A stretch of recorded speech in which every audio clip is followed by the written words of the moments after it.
Okay, तो बात करते हैं हम MPS 12 स्ट्रेट लाइन। ठीक है, straight line MPS 12। Question number first क्या गिवन है? The coordinates of foot of perpendicular from the point 2,3 on the line this. तो हमें फुट ऑफ परपेंडिकुलर के लिए तो डायरेक्ट ही फॉर्मूला पता है ना? क्या पता है कि अगर हमारे पास ये कोई लाइन है जिसमें हमारे पास यहाँ पॉइंट है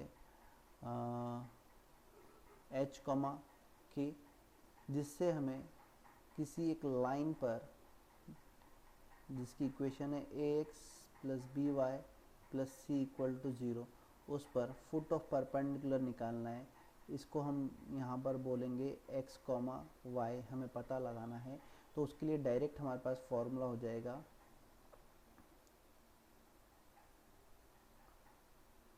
x minus h upon a, मतलब x minus h upon coefficient of x, y minus k upon coefficient of y equal to minus of a h plus b k plus c divided by root of coefficient of x square plus coefficient of y square. ये हमारा formula होता है।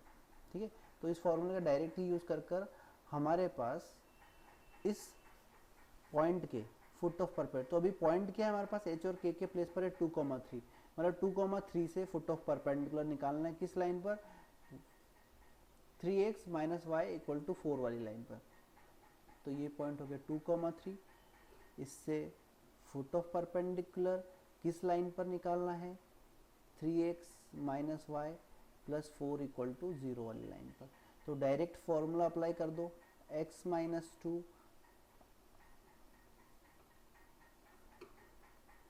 x minus 2 upon coefficient of x equal to y minus 3 upon coefficient of y equal to minus of 3 into 2 6 minus 3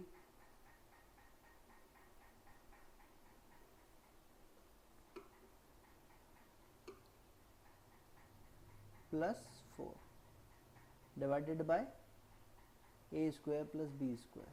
okay, तो अब क्या करें? इन दोनों को इक्वेट कर दें और x की वैल्यू निकाल दें। इन दोनों को इक्वेट कर y की वैल्यू निकाल देते हैं।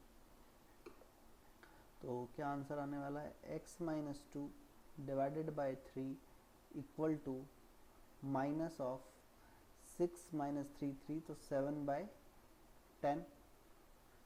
3 का अगर मल्टीप्लाई कर देते, 2 को उधर ले जाते तो 21 minus 21 upon 10 plus 2, this implies 20 minus 21, तो 1 अपॉन 10। x की वैल्यू आ गई 1/10। फिर y वाले को भी इक्वेट कर देते हैं।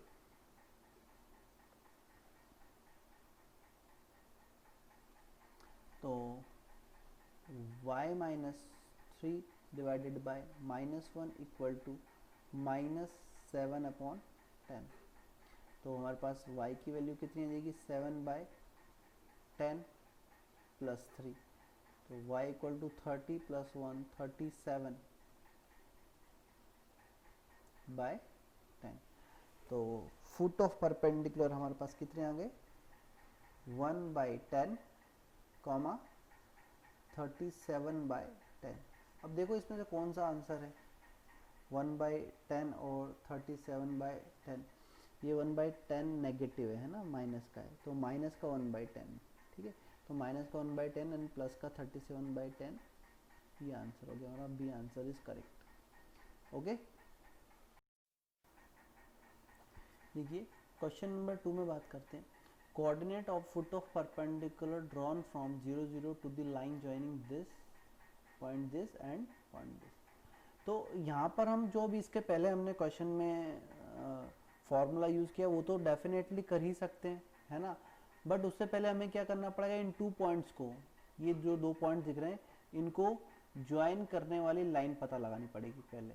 ये वाली लाइन और ये वाली, इन दोनों पॉइंट्स को ज्वाइन करने वाली लाइन पता लगाएंगे और वो लाइन पता लगाने के बाद में हम फिर उस पर फुट ऑफ परपेंडिकुलर पता लगाएंगे, या फिर हम ये समझ जाएं कि यहाँ पर हमारे पास एक सर्कल है जिसका सेंटर 0,0 है और उस पर 2 पॉइंट्स है, इसकी रेडियस a है और इस पर 2 पॉइंट पैरामेट्रिक पॉइंट्स गिवन है, a cos alpha, a sin alpha और a cos बीटा और a sin बीटा। ऐसा हो सकता है अगर कोई सर्कल मैंने कंसिडर किया X square plus Y square equal to A square, तो उसका सेंटर 0 0 होगा, रेडियस ए होगी और उस पर ये दोनों पैरामेट्रिक पॉइंट को डिनोट करेंगे ए और बी। मतलब ये तो एक कॉर्ड हो गई जो इन दोनों पॉइंट को ज्वाइन करेगी, और हमें पता है सेंटर से जो परपेंडिकुलर प्लॉट करेंगे तो इस कॉर्ड को ज्वाइन करने वाली लाइन का मिड पॉइंट ही आएगा। तो हमें यहाँ पर डायरेक्ट ये समझ में आ गया कि ए बी का मिड पॉइंट ही यहाँ पर फुट ऑफ परपेंडिकुलर होगा।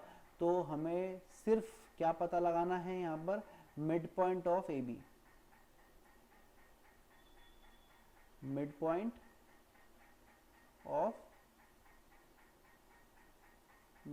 Of A B. ठीक है, तो mid point of A B तो डायरेक्ट ही पता चले जाएगा, दोनों का sum a/2 cos alpha plus cos beta and a/2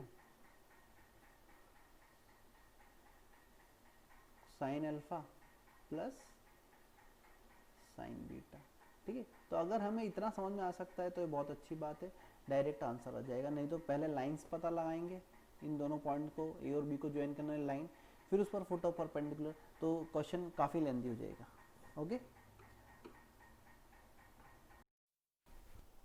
okay, तो क्वेश्चन नंबर 3 में क्या बताया, इमेज है।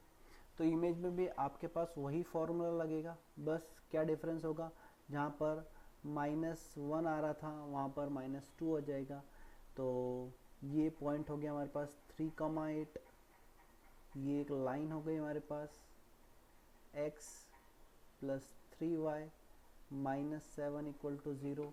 इसकी इमेज यहाँ कहीं पर आएगी, ये कोई पॉइंट है a, तो इसकी इमेज सपोज a डैश है, वो h, k या x, y जो भी लेना चाहें। ठीक है, जैसे x, y भी लें, तो इमेज हम सपोज कर लेते हैं x, y, ये हमें पता लगाना है। तो हमारे पास आंसर हो जाएगा x वापस -3 upon coefficient of x equal to y -8 upon coefficient of y equal to -2। Foot of perpendicular निकालना है तो -1 आएगा और इमेज निकालना है तो -2। ठीक है, और यहाँ पर लाइन में पॉइंट पुट कर दिए तो 3 प्लस 8 3 ज़ा 24 -7 divided by a square plus b square, तो 10।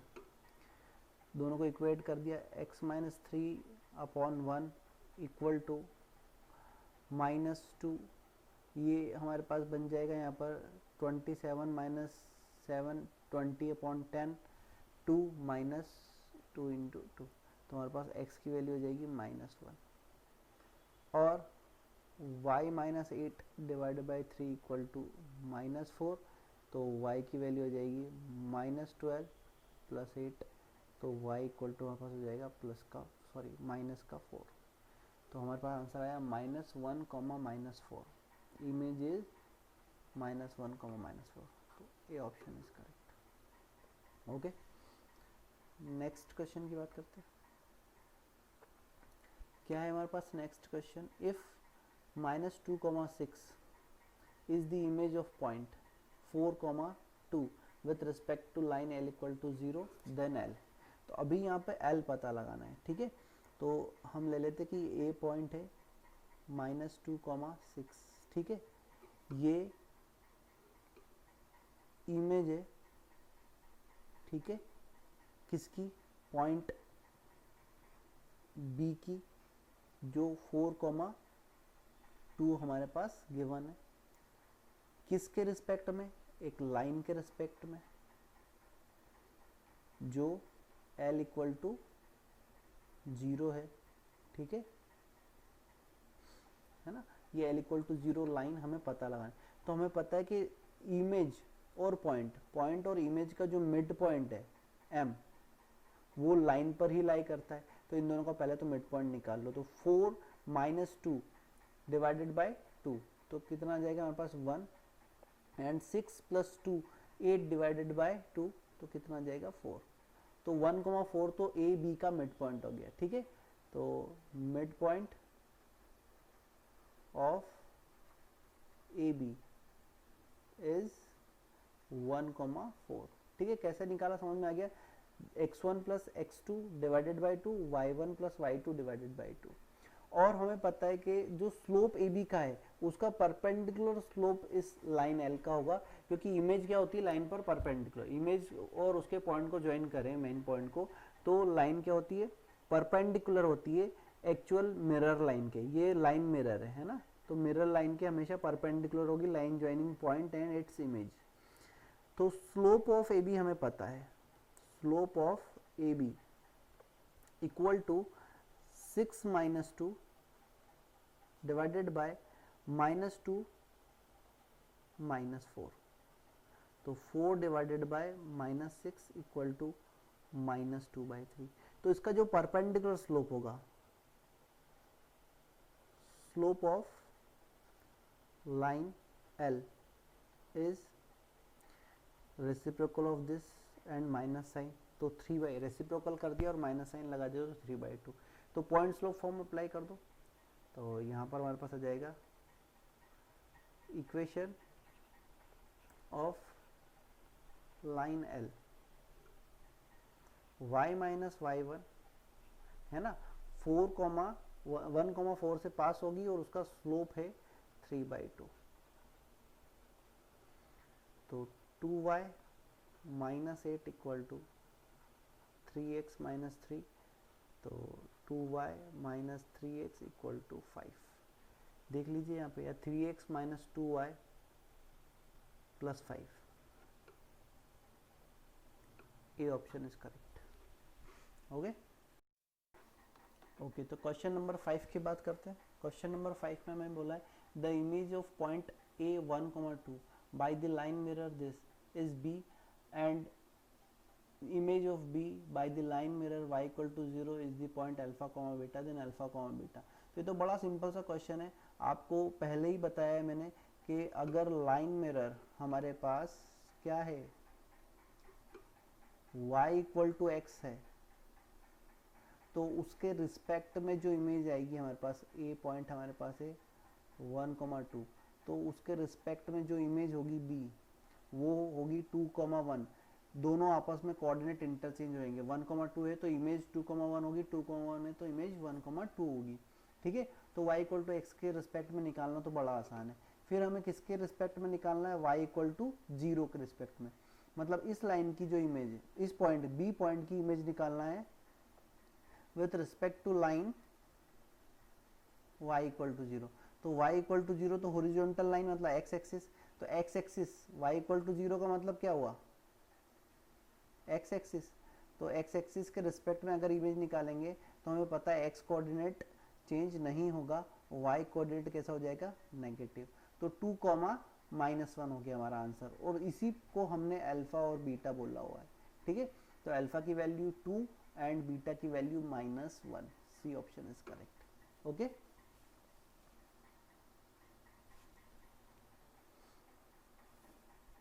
नेक्स्ट बोला है the acute angle between the line y equal to 0 and y equal to √3x + 9। तो इस तरह के क्वेश्चन को तो आप डायग्राम से ही कर लेना चाहिए आपको डायरेक्ट, कि आपने एक लाइन बनाई, कोऑर्डिनेट एक्सिस प्लॉट कर लो। सबसे पहले कोऑर्डिनेट एक्सिस है हमारे पास,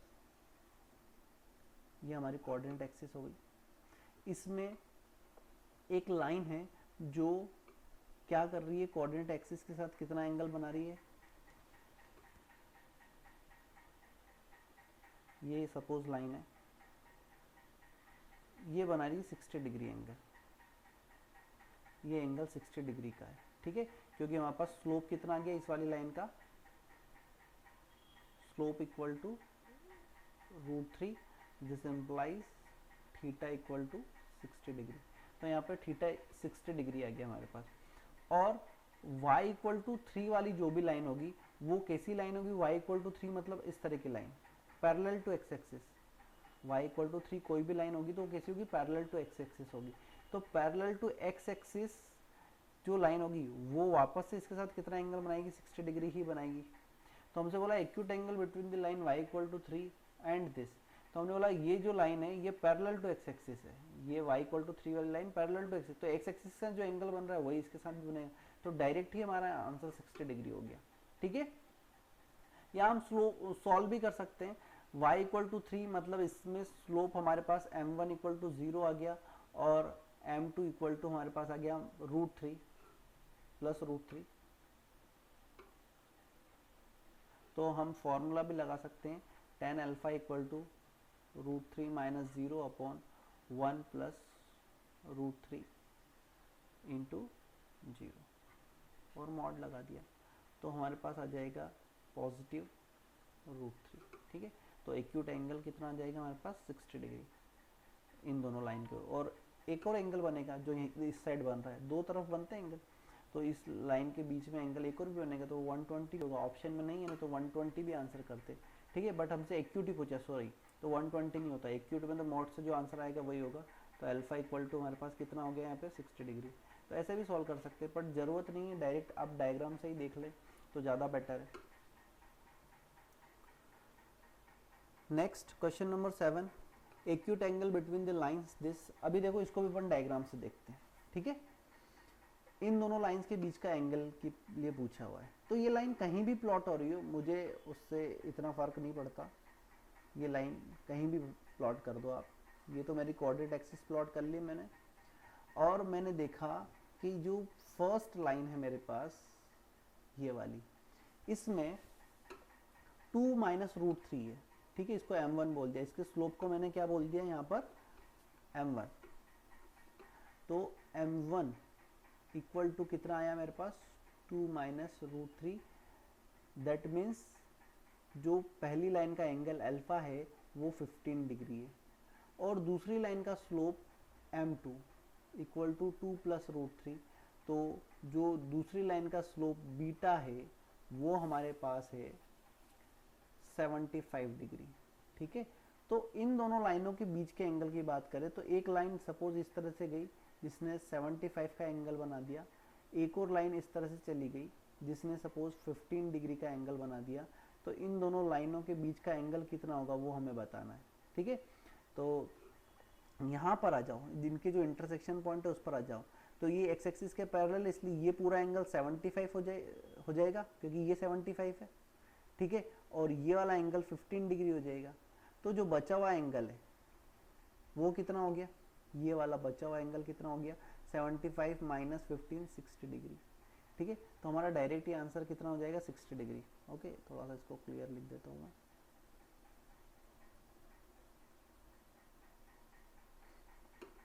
बीटा इक्वल टू हमारे पास हो गया 75 डिग्री।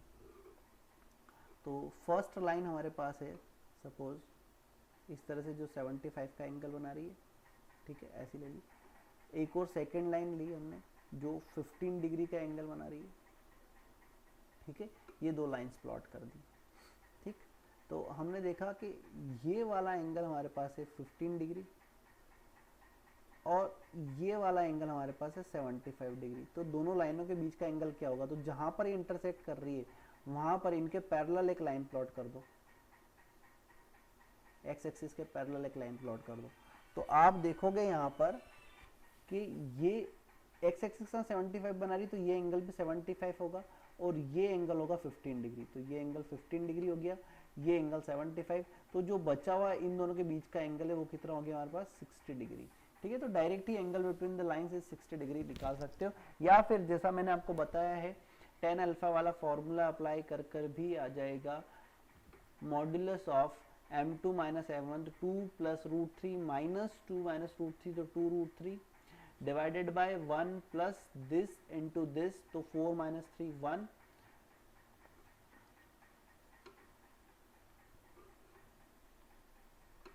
यहाँ पर 2 से 2 कैंसिल, तो tan अल्फा की वैल्यू कितनी आ जाएगी √3। तो अल्फा इक्वल टू 60 डिग्री। ठीक है, ऐसा कर सकते हैं। ओके, तो नेक्स्ट क्वेश्चन नंबर 8 में बात करें तो हमें बोला एंगल बिटवीन द लाइंस, एक में जो स्लोप है वो कुछ अल्फ़ा 1 के टर्म में दिया हुआ है और दूसरे में अल्फ़ा 2 के टर्म में। तो पहले तो स्लोप पता लगाते हैं, ठीक है, तो अपने आप एंगल हमें पता चल जाएगा।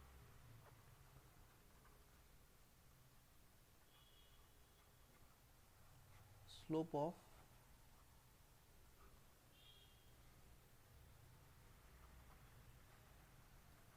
ऑफ द लाइन इस फर्स्ट, इस लाइन को पहली को मैं L1 बोल देता हूँ और इसको बोल देता हूँ L2। तो slope of the line L1 is कितना आएगा, माइनस कॉट अल्फा 1, ठीक है। तो स्लोप को तो हम टेन थीटा से डिनोट करते हैं, तो tan theta equal to minus cot alpha 1। तो टेन थीटा इक्वल टू ऐसा लिखा जा सकता है क्या, ten pi by 2 plus pi by 2 plus alpha, ठीक है, ऐसा लिख सकते हैं। तो ten pi by 2 plus alpha कितना होगा, माइनस कॉट अल्फा। तो यहाँ से थीटा 1 बोलते हैं इसको। थीटा 1 की वैल्यू हमारे पास आ गई है pi by 2 plus alpha 1। Similarly हम दूसरे के बारे में बता सकते हैं,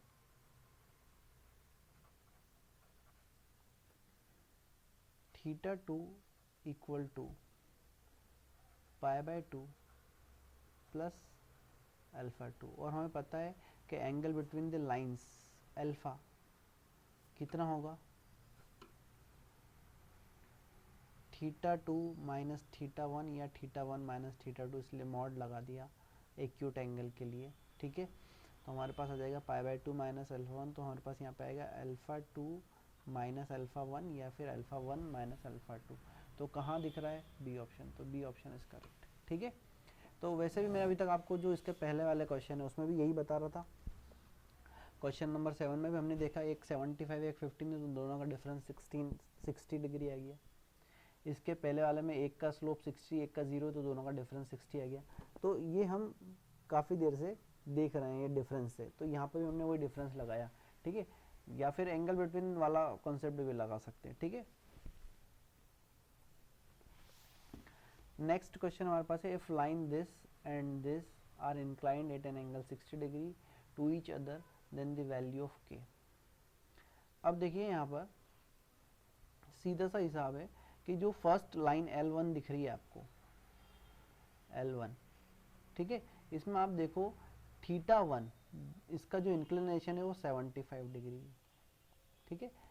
सेकेंड लाइन का इंक्लिनेशन हमें नहीं पता, ठीक है, और इनके बीच का जो एंगल है वो कितना है, 60 डिग्री है, ठीक है। तो अल्फा की वैल्यू 60 डिग्री होगी।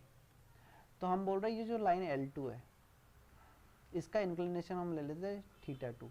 तो थीटा 2 कितना आएगा, तो हमने कहा थीटा 2 भाई साहब, थीटा 2 हमें ये पता है कि जो अल्फा है, अल्फा होगा mod of theta 2 minus theta 1, ठीक है। तो अल्फा हो गया 60 degree equal to mod of 75 minus K, sorry K नहीं, थीटा 2, ठीक है।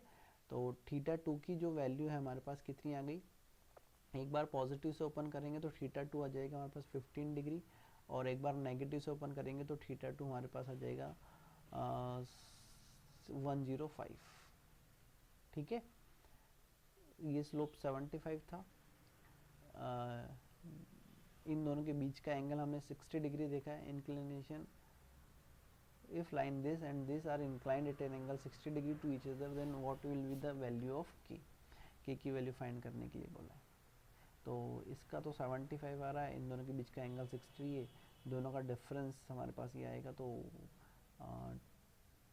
थीटा 2 15 डिग्री या फिर 105 डिग्री आएगा। तो इसमें तो दोनों ही मैच नहीं होंगे, कोई ऑप्शन मैच नहीं होगा।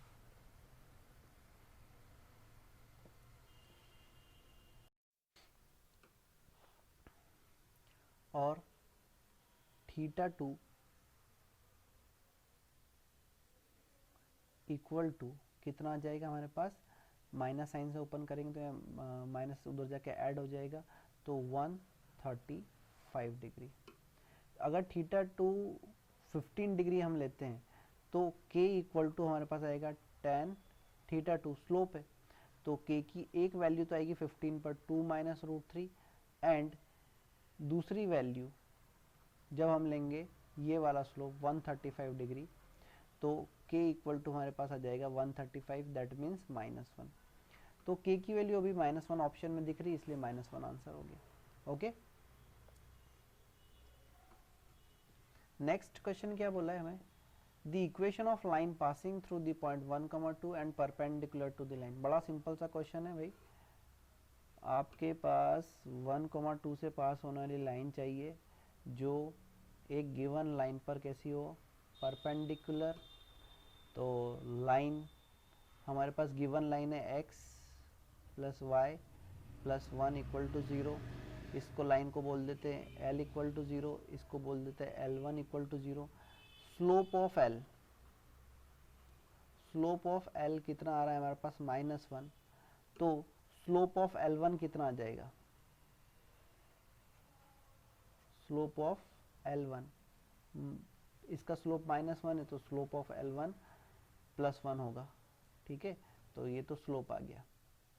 अब पॉइंट क्या है जिस पॉइंट से पास हो रही है 1,2, तो ये जो l लाइन है, l1 लाइन है, ये 1,2 से पास हो रही है, इसका स्लोप +1 है क्योंकि इस लाइन पर परपेंडिकुलर है, तो हमारे पास आंसर हो गया y-2 equal to 1 into x -1, तो डायरेक्ट ही आंसर हो गया y equal to x + 1।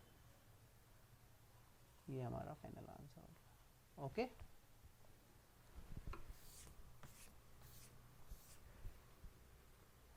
Next question की बात करते हैं। सॉरी, यहाँ पर आंसर क्या है आपका वो भी देख लेते हैं, y इक्वल टू x + 1 या y - x - 1, तो B option is correct. Question number 11 क्या बोला, the equation of line parallel to the this and passing through the middle point of the line segment joining this. Question में बोला है कि दो points, solution, question में हमारे पास 2 पॉइंट्स गिवन है, A is 1,3 and B is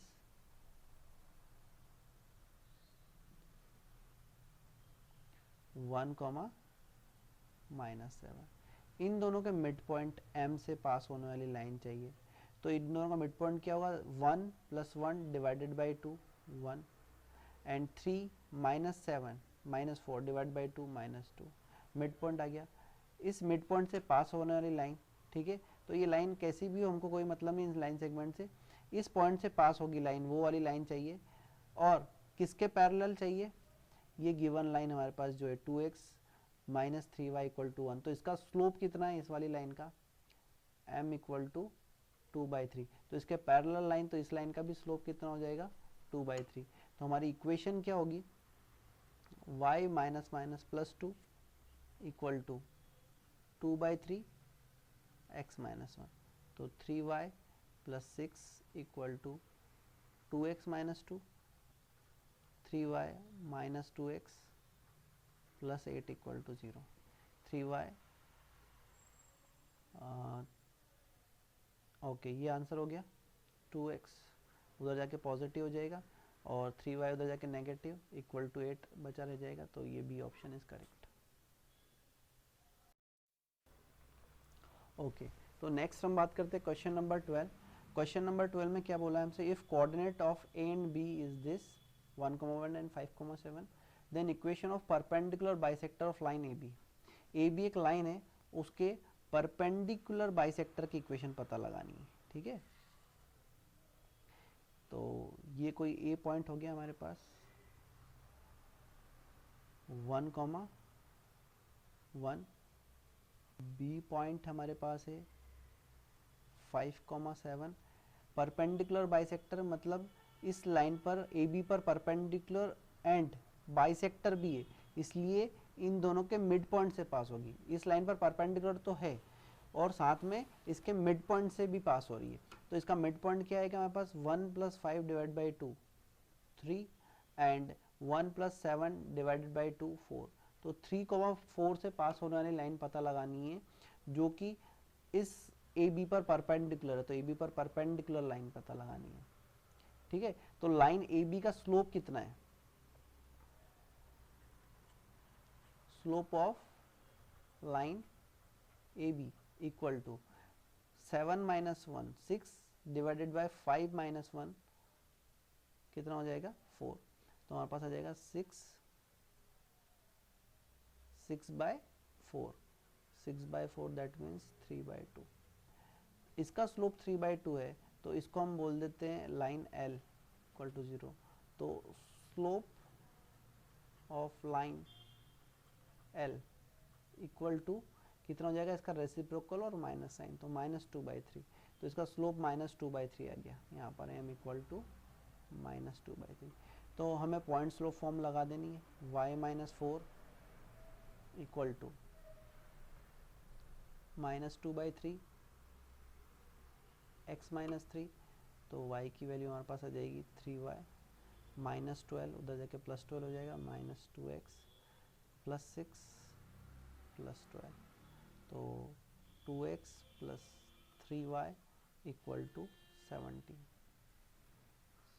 12 है, sorry 12 है। तो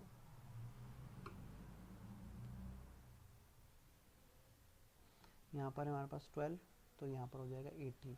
तो 2x + 3y इक्वल टू 18 कहाँ दिख रहा है? 2x + 3y equal to 18, option A is correct. Okay,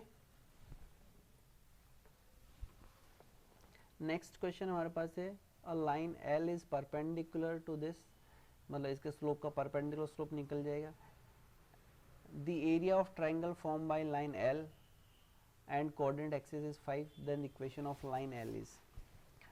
देखिए क्या बोला है हमारे पास, पहले तो कोऑर्डिनेट एक्सिस बना लेते हैं। ये कोऑर्डिनेट एक्सिस हो गई। हमें एक लाइन पता लगानी है जो कोऑर्डिनेट एक्सिस के साथ कितना एरिया बना रही है। ये जो एरिया है हमारे पास, ये वाला एरिया कितना है 5, एरिया इक्वल टू कितना है 5, ये क्वेश्चन में गिवन है। ठीक है, एरिया इज 5 और इसका जो स्लोप है m कितना गिवन है, इस लाइन जो गिवन लाइन है हमारे पास 5x - y = 1, इस पर परपेंडिकुलर, तो इसका स्लोप 5 है। तो यहाँ पर m कितना आ जाएगा -1/5, मतलब इस लाइन का L लाइन L = 0 वाली जो लाइन है, इसका हमारे पास स्लोप आ गया है। और ये कोऑर्डिनेट एक्सिस के साथ कितना एरिया बना रही है हमारे पास 5 एरिया बना रही है। तब इसकी इक्वेशन क्या होगी? तो डायरेक्ट ही या तो आप y = mx + c लगा दीजिए। ठीक है, डायरेक्ट ही हम यहाँ पर लगा देते हैं y = mx + c। ठीक है,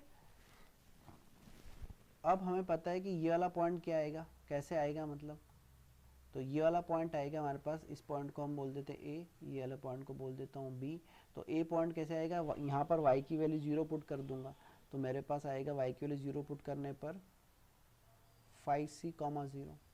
और ये वाला पॉइंट कैसे आएगा, बी वाला पॉइंट, यहाँ पर x की वैल्यू 0 पुट कर दूंगा, तो ये हो जाएगा 0, c। Area of triangle this बोला है OAB, ये वाला ट्राइंगल कोऑर्डिनेट एक्सिस का जो एरिया बन रहा है वो बताएं। तो हमारे पास area of triangle OAB equal to कितना होगा, half base into height, height OB हो गई और बेस OA हो गया। तो आंसर हुआ 1/2 into 5c into c equal to, हमारे पास गिवन है कितना 5, एरिया 5 है। 5 से 5 कैंसिल, c² इक्वल टू कितना आ गया हमारे पास 2। तो c की वैल्यू आ गई ±√2। ये वैल्यू उठा के यहाँ पुट कर दी, तो फाइनल आंसर हो जाएगी equation of line 5y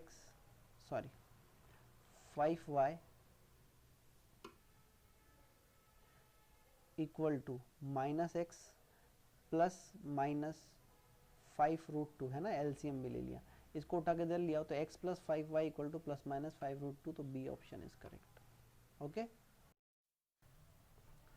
okay. So now question number 14. Question में क्या दिया है हमारे पास यहाँ पर, the equation of line which bisect the line joining two points this and perpendicular to the line joining this. ठीक है, तो अभी मैं ऐसा करता हूँ, ये पॉइंट को मैं नाम दे देता हूँ, ये ए पॉइंट है, ये बी पॉइंट है, ये सी है और ये डी पॉइंट है. ठीक है, तो हमें ये बोला है कि equation of line bisect the line joining this, मतलब ए बी के तो मिड पॉइंट से जा रही है, ए बी को बाइसेक्ट कर रही है मतलब ए बी के मिड पॉइंट से, and perpendicular to line joining C D, मतलब सी डी लाइन के ऊपर परपेंडिकुलर है. ठीक है, तो पहले तो हम ए बी का मिड पॉइंट निकाल लेते हैं. तो ए बी हमारे पास सपोज ये आया, sorry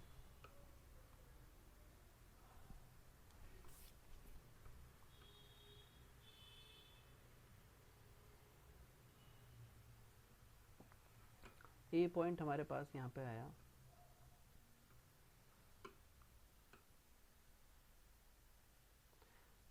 to comma minus 90 and B point is 6,1.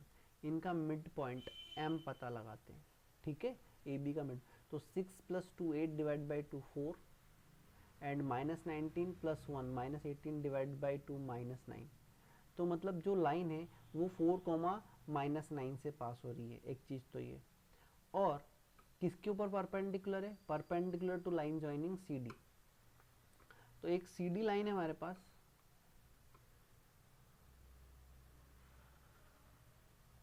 ठीक है, अब ये दोनों पैरेलल नहीं है ऐसा मत समझ लेना. ठीक है, तो सी पॉइंट हमारे पास गिवन है -1,3 एंड बी पॉइंट है हमारे पास 5,-1. इनका स्लोप m इक्वल टू कितना आएगा, 3 - 1 4 डिवाइडेड बाय -1 -5 -6, तो ये आ गया -2/3. तो ये हो गया slope of line C D. तो स्लोप ऑफ रिक्वायर्ड लाइन कितना हो जाएगा, रिक्वायर्ड लाइन का स्लोप हमारे पास m1 इक्वल टू कितना हो जाएगा, इसका रेसिप्रोकल और माइनस साइन, तो 3/2. तो लाइन का स्लोप 3/2 है एंड पासिंग थ्रू 4,9. तो यहाँ पर हमारे पास स्लोप इस लाइन का आ गया है 3/2. तो पॉइंट स्लोप फॉर्म लगा दो, y minus minus plus 9 equal to 3/2 into x minus 4.